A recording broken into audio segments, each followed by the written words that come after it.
Ya.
Tuhan Yesus memberkati.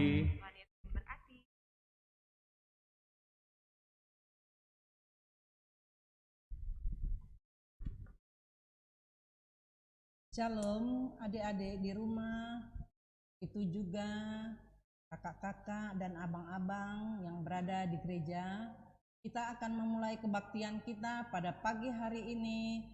Sebelum kita memulai kebaktian, mari kita lipat tangan, tutup mata, kita bersama-sama berdoa. Terima kasih Bapa yang baik, Kau telah mengumpulkan kami di rumah ataupun di gereja untuk bersekutu, memuji, memuliakan nama-Mu. Tuhan, pada pagi hari ini kami akan memuji nama-Mu Tuhan. Kami akan selalu setia kepada-Mu Tuhan. Tuhan, kalau ada anak-anak kami yang dalam keadaan sakit, Engkau juga berkati segala obat-obatan yang mereka pangan sehingga mereka dapat sembuh seperti sedia kala. Terima kasih Bapa di sorga, kami akan memulai kebaktian kami pada pagi hari ini. Amin. Mari kita bernyanyi dari buku ND Sekolah Minggu ayat nomor 40 ayat pertama.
Dengan nama Allah Bapa, nama anaknya Tuhan Yesus Kristus, dan nama Roh Kudus yang menjadikan langit dan bumi, mari kita berdoa, kita bersama-sama mengucapkannya. Ya Allah, kasihanilah kami orang yang berdosa ini. Kasihanilah kami orang yang berdosa ini. Amin. Adik-adik dipersilahkan duduk. Kita bersama-sama mengucapkan hukum Taurat Allah. Titah pertama, Akulah Tuhan Allahmu, seru Tuhan kita. Tidak boleh ada Allah lain kecuali Aku. Titah kedua, jangan perbuat bagimu patung yang menyerupai apapun yang ada di langit atau yang ada di bumi atau yang ada di dalam air untuk disembah atau bertakwa kepadanya. Titah ketiga, jangan menyebut nama Allah Tuhan dengan sembarangan, karena Allah akan menghukum orang yang menyalahgunakan namanya. Titah keempat, ingat dan sucikan hari yang dikuduskan itu. Lakukanlah segala pekerjaanmu di dalam 6 hari, tetapi pada hari yang ketujuh ialah sabat bagi Allah Tuhanmu. Engkau tidak boleh bekerja pada hari itu, juga anakmu laki-laki atau perempuan, ternakmu atau orang lain yang berada di tempat kediamanmu. Sebab Allah mencipta langit dan bumi dan segala isinya di dalam 6 hari. Kemudian ia beristirahat pada hari yang 7. Itulah sebabnya Allah memberkati hari itu dan menguduskannya. Titah kelima, hormatilah bapa dan ibumu, agar engkau berbahagia dan lanjut umurmu di bumi yang diberikan Allah kepadamu.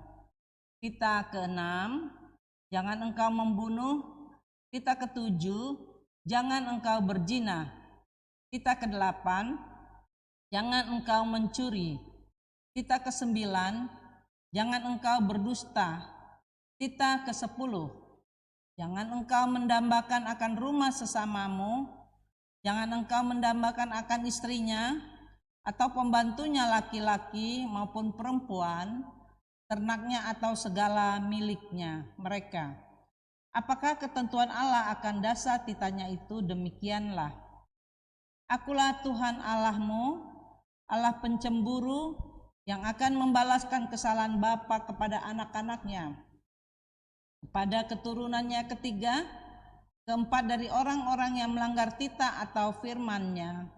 Tetapi Aku menunjukkan kasih setiaku kepada beribu-ribu orang, yaitu mereka yang mengasihi Aku dan berpegang pada perintah-perintah-Ku. Marilah kita bersama-sama meminta kekuatan kepadanya. Ya Allah Tuhan kami, Ya Allah Tuhan kami, kuatkanlah kami untuk dapat melakukan segala perintah-Nya. untuk melakukan segala perintah. Amin. Amin. Mari kita angkat pujian dari buku ND nomor 88 ayat 1 sampai dengan 2.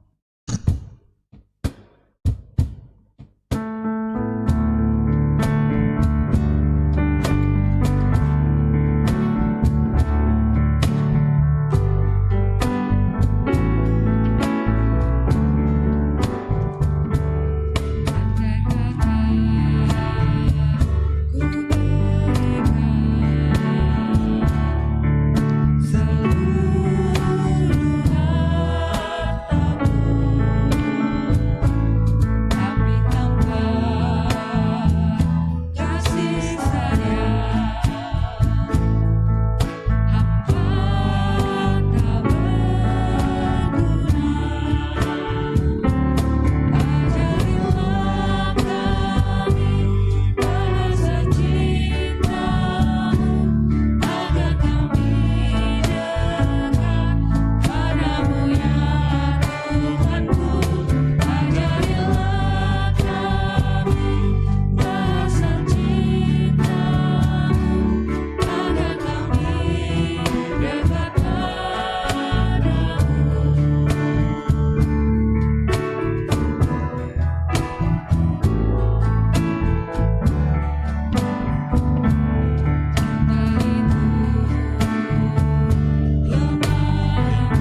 kita berdoa bersama-sama meminta pengampunan dosa. Dan ampunilah akan kesalahan kami, seperti kami mengampuni orang yang bersalah kepada kami. Amin. Kita mendengarkan epistel yang disampaikan oleh kakak sekolah minggu.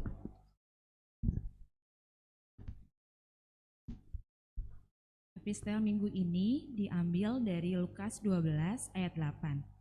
Aku berkata kepadamu, setiap orang yang mengakui aku di depan manusia, Anak Manusia juga akan mengakui dia di depan malaikat-malaikat Allah.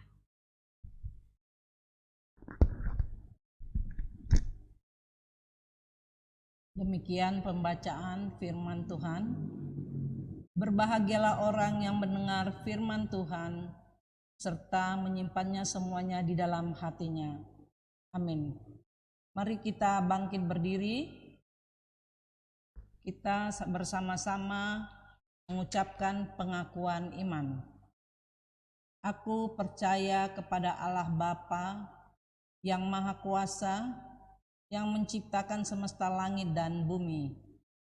Aku percaya kepada Yesus Kristus, Anak Allah yang tunggal Tuhan kita, yang dikandung daripada Roh Kudus, lahir dari gadis perawan Maria, yang menderita di bawah pemerintahan Pontius Pilatus, disalibkan, mati dan dikuburkan, turun dalam kerajaan maut, pada hari yang ketiga bangkit pula dari antara orang mati, naik ke sorga, duduk di sebelah kanan Allah Bapa yang Maha Kuasa, dan akan turun dari sorga untuk menghakimi orang yang hidup dan yang mati.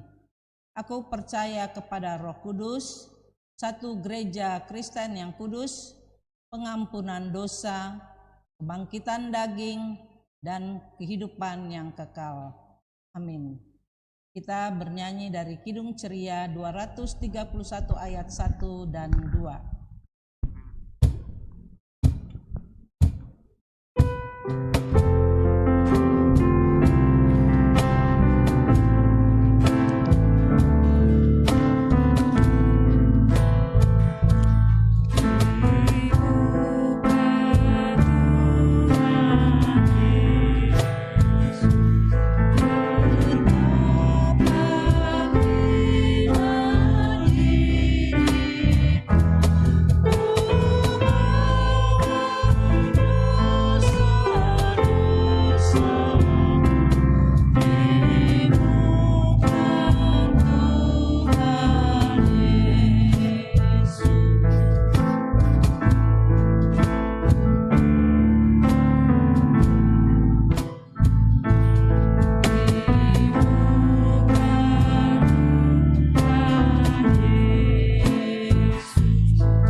Kita akan mendengarkan pengumuman yang disampaikan kakak atau abang sekolah minggu.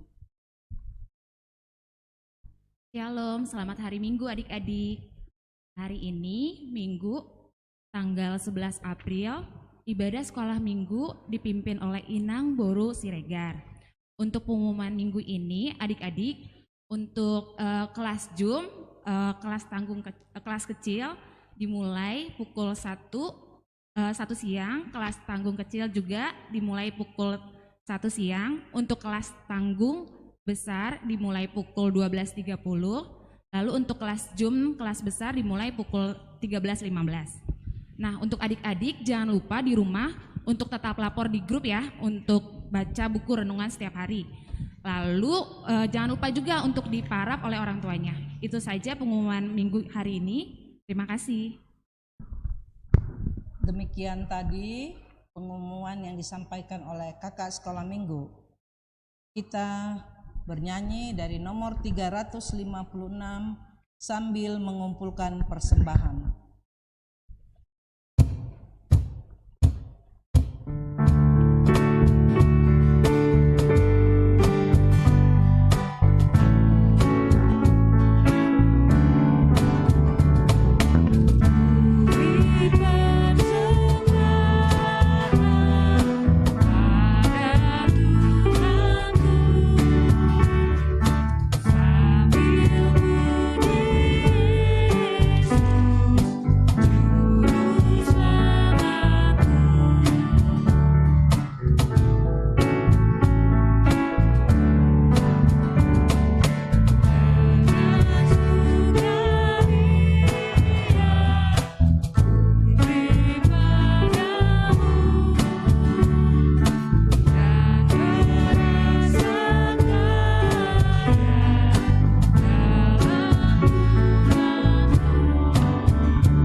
Adik-adik yang di rumah, lipat tangan, kita berdoa untuk mendengarkan firman Tuhan. Terima kasih Bapa yang baik, Kau telah mengumpulkan anak-anakmu sekolah minggu di rumah ataupun di gereja. Berkati semuanya anak-anak ini, supaya mereka menjadi anak-anak yang selalu taat kepadamu, sayang kepada keluarganya. Begitu juga Tuhan di hari-hari mereka selalu memanggil dan memuji nama-Mu Tuhan. Tuhan, sebentar lagi kami akan mendengarkan firman-Mu. Bersabdalah Tuhan sehingga kami dapat mendengar dan dapat mengikuti firman-Mu. Terima kasih Bapa di sorga. Amin. Firman kita pada hari ini tertulis dalam Yohanes 20 ayat 24 sampai dengan 29. Yohanes 20 ayat 24 sampai dengan 29. Adik-adik yang mempunyai Alkitab di rumah, dibuka dari Yohanes 20 ayat 24 sampai dengan 29. Demikianlah tertulis isi Alkitabnya. Tetapi Thomas, seorang dari ke-12 murid itu yang disebut Didimus, tidak ada bersama mereka ketika Yesus datang ke situ.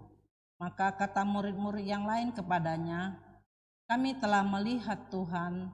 Tetapi Thomas berkata kepada mereka, "Sebelum aku melihat bekas paku pada tangannya, dan sebelum aku mencucukkan jariku ke dalam bekas paku itu, dan mencucukkan tanganku ke dalam lambungnya, sekali-sekali aku tidak akan percaya." 8 hari kemudian, murid-murid Yesus berada kembali dalam rumah itu, dan Thomas bersama-sama dengan mereka, sementara pintu-pintu terkunci.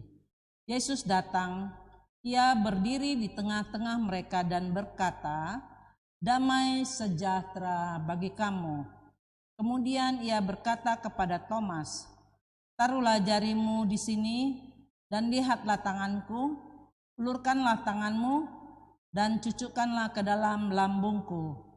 Dan jangan engkau tidak percaya lagi, melainkan percayalah." Thomas menjawab dia, "Ya Tuhan dan Allahku." Kata Yesus kepadanya, "Karena engkau telah melihat aku, maka engkau percaya. Berbahagialah mereka yang tidak melihat, namun percaya." Pada perikop ini, adik-adik di rumah maupun yang di gereja, Thomas selalu tidak percaya bahwa Yesus telah bangkit. Sebelumnya, Thomas berkumpul dengan murid-muridnya. Murid-muridnya berkata, "Yesus telah bangkit," tetapi Thomas tidak percaya. Dia mengatakan bahwa sebelum dia melihat lubang bekas paku di tangan Yesus atau lubang di dalam lambung Yesus, dia tidak percaya. Oleh sebab itu dia sama sekali merasakan tidak percaya. Nah, setelah beberapa hari kemudian berkumpullah murid-muridnya beserta Thomas di suatu tempat. Dalam rumah itu dalam keadaan terkunci semuanya, sehingga Yesus bisa masuk dan Yesus mengatakan kepada Thomas, "Thomas, engkau akan percaya, lihatlah lubang di bekas paku di tanganku, lubang di lambungku." Kemudian Thomas berkata, "Aku percaya kepada Tuhan Yesus." Jadi sebelumnya Thomas itu seorang yang tidak percaya sebelum dia melihatnya.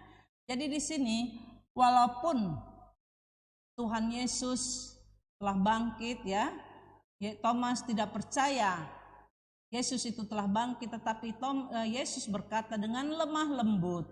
Yesus tidak marah kepada Thomas walaupun Thomas tidak percaya.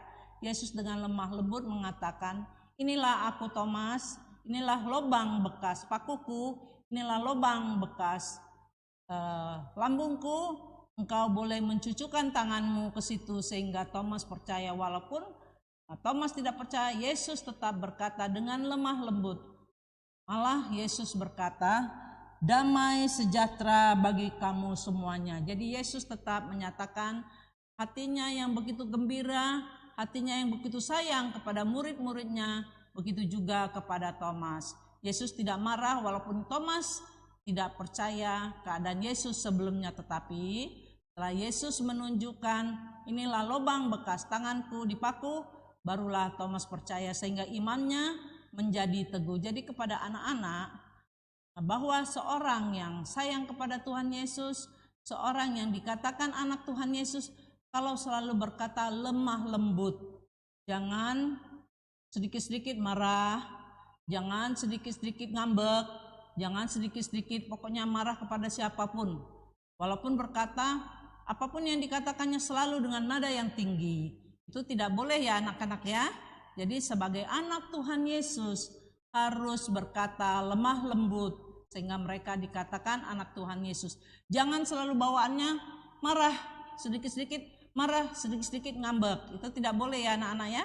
Kalau anak-anak Tuhan Yesus harus berkata dengan lemah lembut, seumpamanya dipanggil oleh orang tua, dia lagi asik bermain, jangan berkata, apa sih mah?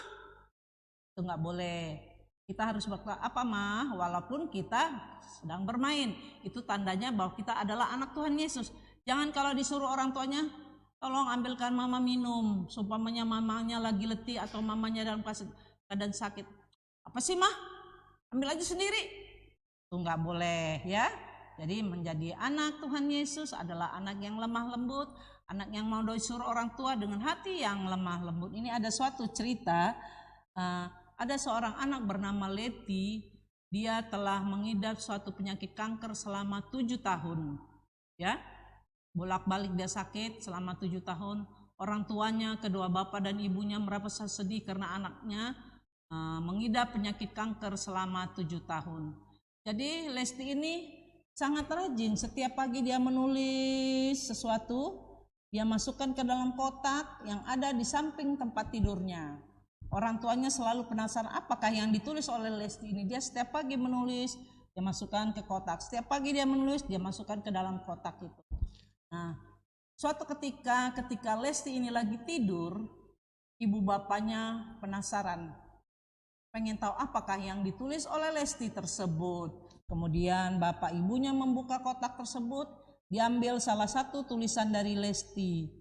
Dan begitu membacanya, orang tuanya merasa sangat sedih dan sangat menyayangi Lesti. Ternyata isi surat Lesti ini, dia mengatakan, walaupun saya sakit, tetapi saya bersyukur padamu Tuhan Yesus, karena Engkau memberikan saya waktu untuk bangun pagi, Engkau memberikan kepada saya umur yang panjang, Engkau memberikan saya bisa bernapas pada pagi hari ini, begitu juga saya bisa makan pada pagi hari. Setiap hari dia selalu menulis itu, dia masukkan ke kotak, dia menulis itu, masukkan ke kotak. Walaupun Lesti ini dalam keadaan sakit, dia selalu bersyukur kepada Tuhan Yesus yang telah memberikan dia umur yang panjang, yang telah memberikan dia napas, yang telah memberikan dia sehingga dia dapat makan. Jadi kepada anak-anak, adakah anak-anak yang sakit, yang selalu bersyukur kepada Tuhan? Kita terkadang kalau sakit kita selalu ngedumel, aduh sakit kepala nih, pusing ini, flu ini. Tapi itu tidak boleh ya anak-anak ya. Walaupun kita kena sakit, walaupun kita dapat cobaan sakit, kita harus selalu bersyukur kepada Tuhan Yesus. Terima kasih Tuhan Yesus, saya masih bisa bernapas, saya masih bisa bangun pagi, saya masih bisa makan pada hari ini. Terima kasih Tuhan Yesus, kuatkan saya di mana saya dalam keadaan sakit pada hari ini. Jadi kita selalu berdoa kepada Tuhan Yesus walaupun kita dalam keadaan sakit, kita selalu bersyukur ya kepada Tuhan Yesus ya. Karena Tuhan Yesus itu sangat sayang kepada kita. Dia sangat baik kepada anak-anak yang selalu memanggil namanya. Jadi anak-anak harus bersikap lemah lembut, harus bersyukur selalu walaupun dalam keadaan sakit. Apalagi sekarang ini anak-anak tidak bisa berangkat ke sekolah karena COVID. Kita selalu bersyukur kepada Tuhan karena kita masih diberi waktu untuk belajar di rumah walaupun kita tidak bisa ke sekolah. Jadi anak-anak di dalam hidupnya harus selalu bersyukur kepada Tuhan. Apapun terjadi, walaupun kurang sehat, walaupun kita bahagia, jangan waktu kita bahagia aja kita bersyukur kepada Tuhan. Tapi di dalam keadaan sakit, di dalam menderita, ataupun ibu bapak kita sakit atau saudara kita sakit, kita tetap bersyukur kepada Tuhan Yesus bahwa Tuhan Yesus memberikan kita napas kehidupan, memberikan kita waktu untuk bangun, memberikan kita makanan pada hari ini. Demikian firman Tuhan, mudah-mudahan anak-anak yang di rumah dapat mengingatnya, anak-anak yang di rumah dapat selalu meniru apa yang dilakukan Lesti yang selalu bersyukur kepada Tuhan. Mari kita bersatu di dalam doa. Terima kasih Tuhan Yesus, Engkau mengingatkan kami pada hari ini supaya kami selalu bersyukur. Walaupun kami dalam keadaan sakit, kami selalu bersyukur padamu Tuhan. Begitu juga di dalam hari-hari kami terakhir ini Tuhan, kami tidak dapat pergi ke sekolah. Kami bersyukur Tuhan karena masih diberikan waktu untuk belajar dari rumah, waktu untuk bersama-sama dengan orang tua. Terima kasih Bapa di sorga, ampunin Bapa kesalahan kami sehingga kami masih layak menerima kasih yang Tuhan akan berikan kepada kami. Begitu juga kedua orang tua kami Tuhan, Engkau berkati supaya mereka dalam keadaan sehat. Tuhan, saudara-saudara kami yang dalam keadaan sakit Tuhan, Engkau juga berkati mereka sehingga mereka dapat sembuh seperti sedia kala. Berikan kemampuan kepada mereka di dalam sakit mereka untuk selalu berseru dan memanggil nama-Mu. Begitu juga Tuhan, kami serahkan kakak-kakak, guru-guru sekolah minggu yang mengajar, tim musik dan tim multimedia Tuhan. Kau berkati mereka semua sehingga mereka dapat bekerja dengan baik. Mereka dapat selalu memuliakan dan memuji nama-Mu Tuhan. Terima kasih Bapa di sorga. Doa ini kami alaskan atas nama Tuhan Yesus Kristus Tuhan kami. Amin. Kita bernyanyi dari Kidung Ceria 299 ayat 1 dan 2.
Bangkit berdiri.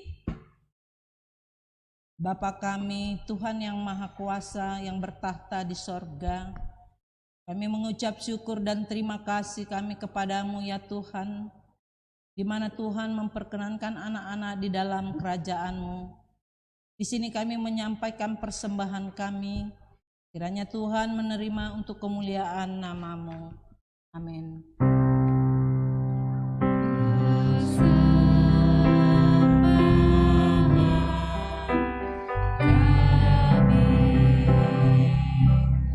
Terima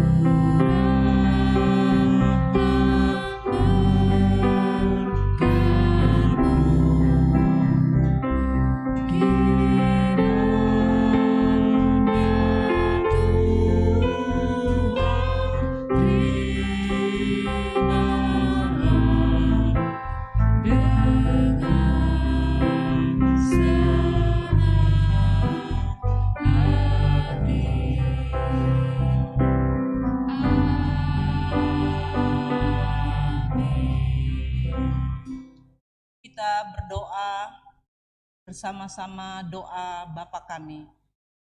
Bapa kami yang di sorga, kuduskanlah namamu, datanglah kerajaanmu, jadilah kehendak-mu di bumi seperti di sorga. Berilah kami pada hari ini makanan kami yang secukupnya, dan ampunilah akan kesalahan kami, seperti kami mengampuni orang yang bersalah kepada kami. Dan janganlah membawa kami ke dalam pencobaan, tapi lepaskanlah kami daripada yang jahat, karena Engkau yang punya kerajaan dan kekuasaan dan kemuliaan sampai selama-lamanya. Amin. Kiranya Tuhan Allah memberkati kita dan memelihara kita. Kiranya Tuhan menerangi kita dengan wajah-Nya dan dikasihkan-Nya lah kita. Kiranya Tuhan menampakkan wajah-Nya kepada kita dan mengaruniakan kita dengan damai sejahtera.